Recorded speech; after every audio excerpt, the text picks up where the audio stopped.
তেল কেনার অপেক্ষায় তেলের পাম্পের সামনে ঘুমিয়ে আছে শত শত মানুষ। এমন একটি ছবি ফেসবুকে লক্ষাধিকবার শেয়ার হয়েছে। সত্যি ভেবে হাজারো মানুষ সেখানে কমেন্টও করেছেন। পরে দেখা গেল ছবিটি আসল নয়, এআই দিয়ে বানানো। এদিকে কালো হয়ে গেছে ইসরায়েলের আকাশ, দেখা যাচ্ছে হাজারো কাকের ঝাঁক। এমন দাবিতে ফেসবুকের ছড়ানো পোস্টগুলো লক্ষাধিক ভিউ অতিক্রম করে। পরে জানা গেল এই দাবিটিও মিথ্যা। একইভাবে টার্গেট করে গুজব ছড়ানো হয়েছে বিদ্যুৎ মন্ত্রী ইকবাল হাসান মাহমুদ ও হাসান আবদুল্লাহকে ঘিরেও। চলুন দর্শক কিছু ফ্যাক্ট চেক দেখে নিচ্ছি। চলমান জ্বালানি তেলের সংকটকে কেন্দ্র করে একটি ছবি ছড়িয়ে পড়েছে সামাজিক যোগাযোগ মাধ্যমে। সেখানে দাবি করা হয় তেল কিনতে এসে পাম্পের সামনে রাস্তায় ঘুমাচ্ছে মানুষ। ফেসবুক ও ইনস্টাগ্রামে ছবিটি ব্যাপকভাবে ছড়িয়ে পড়ে, প্রতিক্রিয়াও জানায় হাজার হাজার মানুষ। তবে রিউমার স্ক্যানার টিমের অনুসন্ধানে দেখা যায় দাবিটি সম্পূর্ণ মিথ্যা। এটি বাস্তব কোনো দৃশ্য নয়, বরং এআই প্রযুক্তি দিয়ে তৈরি ভুয়া ছবি।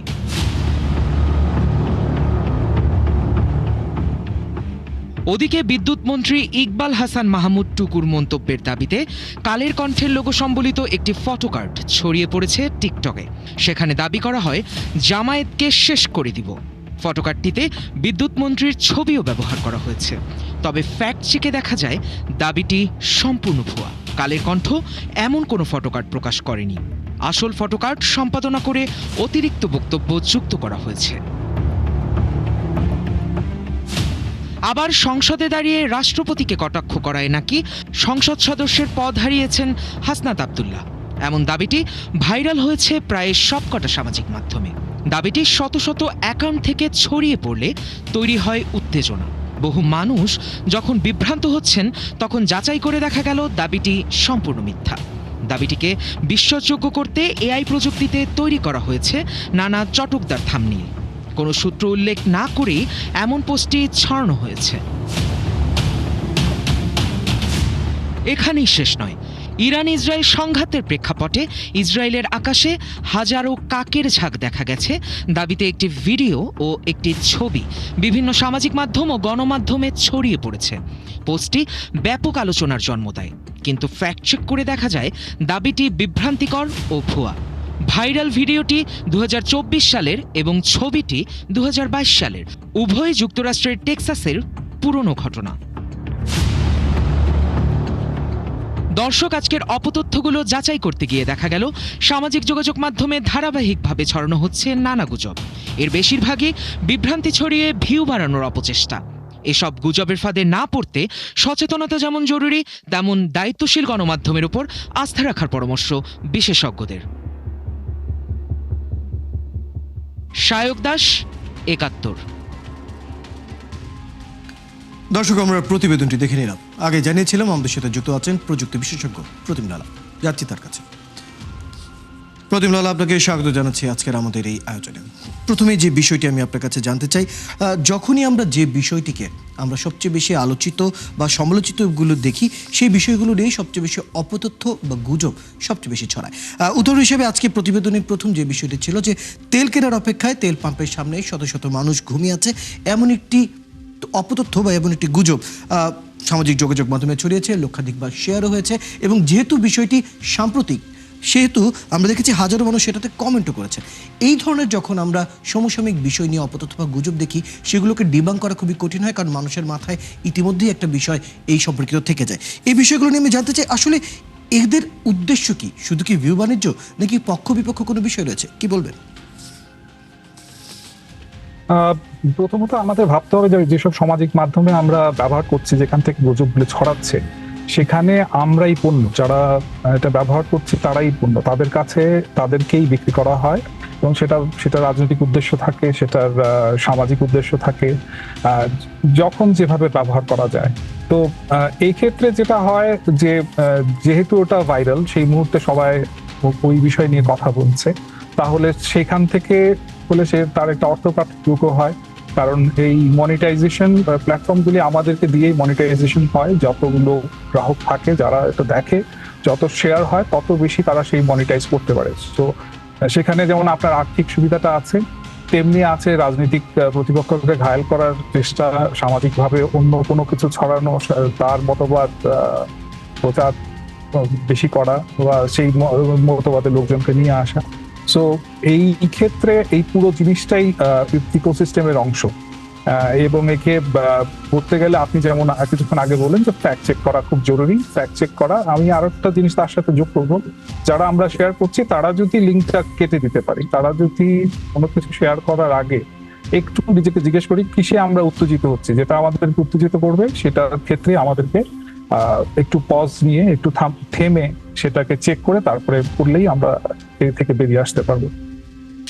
তাহলে সাম্প্রতিক সময়ে আপনি যখন বলছেন এই জায়গায় সচেতন হতে হবে, যারা ব্যবহারকারী তাদের সচেতন হওয়ার জায়গায় যখন আমরা কথা বলছি, আসলে আমাদের ব্যবহারকারীরা কতটুকু সচেতন, অথবা আমরা আমাদের ব্যবহারকারীকে সচেতন করার জন্য সামাজিক যোগাযোগ মাধ্যম ব্যবহারকারীদেরকে আসলে সচেতন করার জন্য কতটুকু কার্যক্রম নিতে পেরেছি, কি দেখছেন?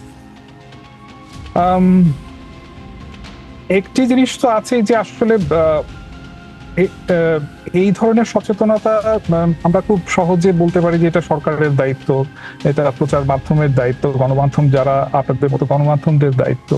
কিন্তু আমার ক্ষেত্রে এখন যেটা আমাদের যেটা হয়েছে, যেমন আমি যদি তেল কেনার যে ইনসিডেন্টটা ঘটেছে সেটাতে আসলে এআই ব্যবহার হয়েছে।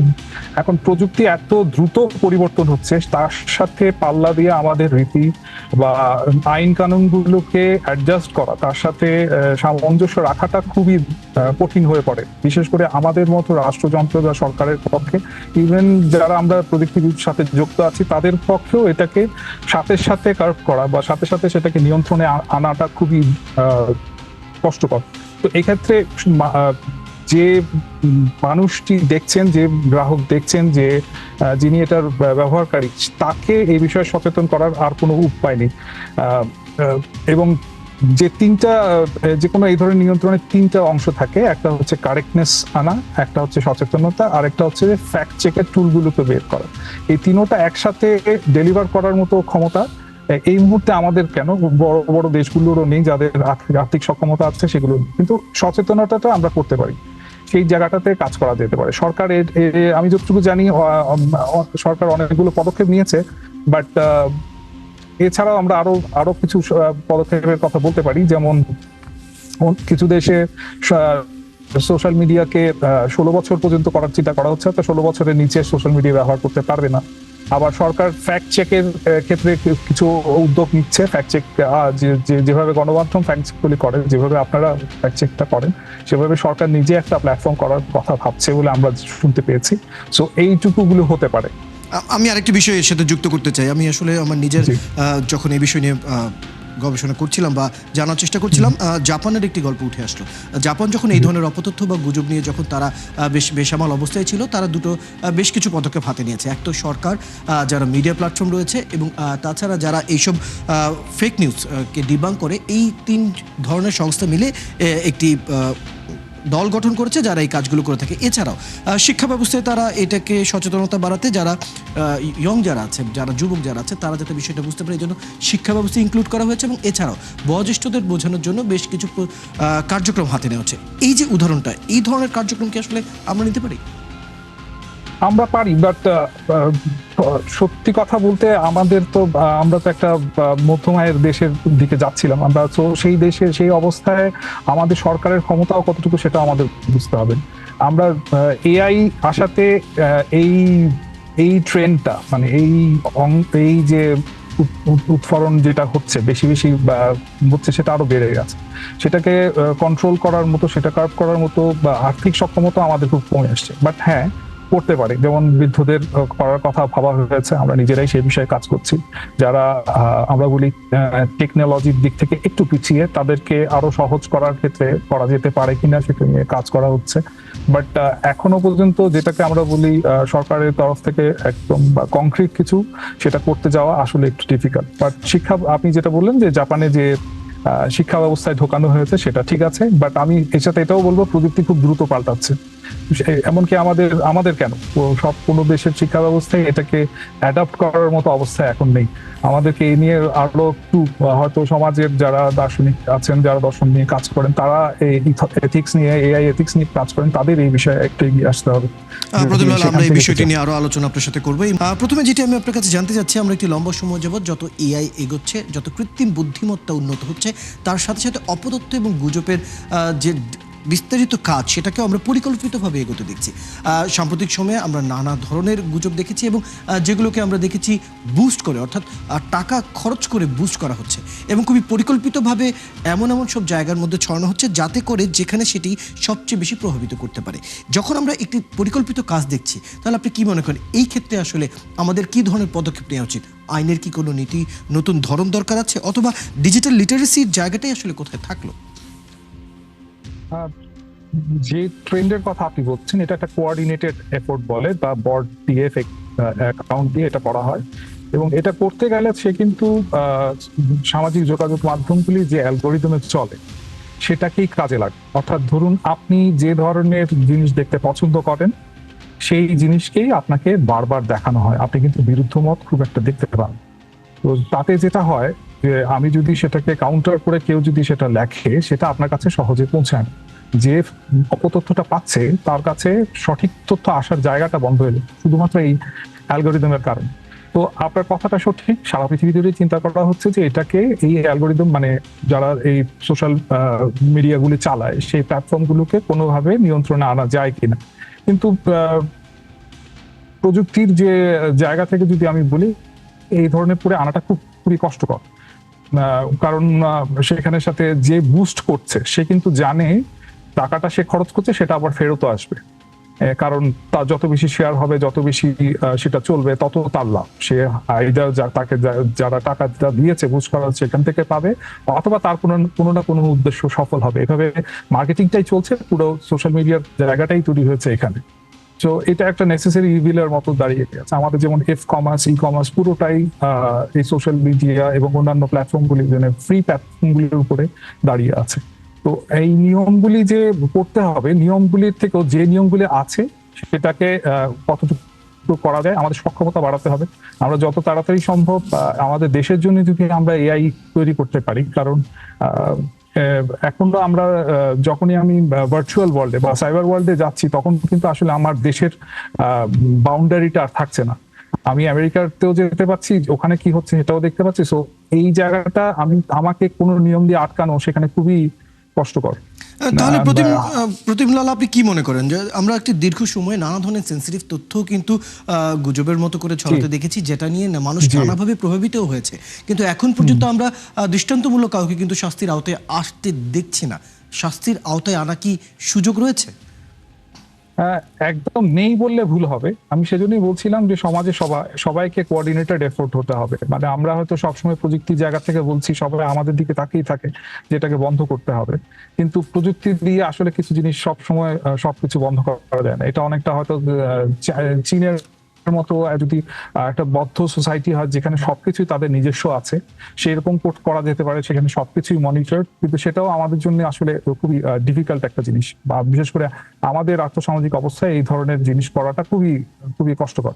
কিন্তু ছোট ছোট কাজ আমরা করতে পারি। এই যে আপনি যে সচেতনতার কাজ কথা বললেন, এবং যদি আমরা মানে ব্যক্তিগত জীবনের দিকে তাকাই, সেখানে যেভাবেই তথ্যগুলি আসে, যেখানে আমাদেরকে কারেকশনের জায়গাগুলি আছে, স্কুল, সেটা ধর্মীয় প্রতিষ্ঠান বা অফিস, যেখানেই যাই বাসায় সেখানে করতে পারি। আর সরকার থেকে তো আপনার কথা অনুযায়ী যেটা ছিল যে আমরা যদি বৃদ্ধদেরকে যারা টেকনোলজিক্যালি একটু পিছিয়ে আছে, টেক সেভি না, তাদেরকে আরো ট্রেনিং এর ব্যবস্থা করা যেতে পারে। বাট এই সবগুলি একটা এফোর্টের খুবই ক্ষুদ্র অংশ। নিজস্ব সচেতনতা ছাড়া এই অবস্থায় এটাকে এই মুহূর্তে বন্ধ করাটা খুবই খুবই কষ্টকর হবে। আর দীর্ঘমেয়াদে আইন তৈরি করতে গেলে যেটা তৈরি হচ্ছে, এআই এখনো ডেভেলপিং স্টেজে আছে। আমরা যে এআই কে যা দেখছি, এটা 2-3 বছরের মধ্যে আরো আরো আরো অন্য লেভেলে চলে যাবে, অন্যরকম হয়তো সে তার কার্যক্রম আরো বেড়ে যাবে। তাহলে মূলত আমরা মোটা দাগে বলতেই পারি যে আসলে এই বিষয়গুলো নিয়ে আসলে এখনো ঢালাওভাবে সাজিয়ে নেওয়ার আসলে ব্যাপারটি এখনো রয়েছে। এখন আমরা একটি প্রাথমিক পর্যায়ে রয়েছি, অদূর ভবিষ্যতে কি হবে এটাকে সামাল দেওয়া যায় সেই বিষয়ের প্রস্তুতি এখন থেকেই নিতে হবে। ধন্যবাদ প্রতিম সাহা, প্রতিম লালা, বেশ কিছু তথ্য পরামর্শ আপনার কাছ থেকে আমরা পেলাম। ধন্যবাদ আজ সময়টুকু দেওয়ার জন্য। দর্শক, আমাদের সাথে আমাদের অতিথি প্রযুক্তি বিশেষজ্ঞ প্রদীপ লাল আমাদের সাথে যুক্ত ছিলেন, কথা বলছিলাম বেশ কিছু ফ্যাক্ট চেকগুলো নিয়ে। দর্শক, আপনারা আছেন ফ্যাক্ট চেক নিয়ে ক্ষেত্রের নিয়মিত আয়োজন ফেক নিউজ স্ক্যানারে। প্রতিদিন আমরা রিউমার দূর করতে হাজির হব ঠিক একই সময়ে একইভাবে। আপনারাও আমাদের সাথে যুক্ত হতে পারেন। কোনো খবর যদি আপনাকে সংশয়ে ফেলে, সেটির একটি স্ক্রিনশট আমাদেরকে মেইল করতে পারেন। fns.71tv@gmail.com/fake news স্ক্যানারে যোগাযোগ করুন। ফেসবুক www.facebook.com/fake news স্ক্যানারে আমরা সেই তথ্যের ফ্যাক্ট চেক করে আপনাদের জানাবো। চটকদার শিরোনাম দেখেই ক্লিক করবেন না, বিশ্বাস আর প্রতিক্রিয়া জানানোর আগে ফ্যাক্ট চেক করুন আর থাকুন ৭১-এর সাথে।